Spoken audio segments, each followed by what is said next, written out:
नमस्ते, मी सुनीता गाडीवडर. मी बनवली होती आज वल्ल नारळाची बर्फी.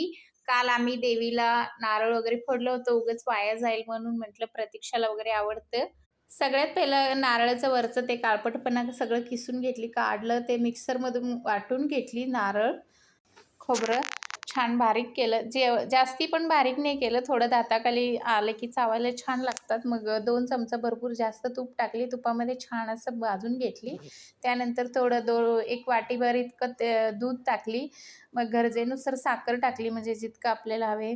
छान असं म्हणजे साखरेचं पाणी, परत दूध सगळं व्यवस्थित आटून घेतली. मस्त असं आटल्यानंतर काढली मी ताटामध्ये. तूप लावून ताटात ओतून घेतले सगळं व्यवस्थित.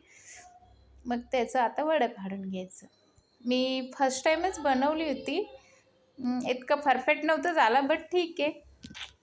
नेक्स्ट टाईम प्रयत्न करायचं. पहिल्यांदा बनवताना काही ना काही चूक होतच आहे. माझ्याकडून काय चुकली माहिती नाही, पण मला असं वाटलं. पण नेक्स्ट टाईम नक्कीच व्यवस्थित करीन. पण चवीला एकदम मस्त एक नंबर झालं होतं. आणि हे वाया जाण्यापेक्षा चला काहीतरी बनवली, ह्याचा आनंद झाला. चला तर व्हिडिओ आवडला तर लाईक करा.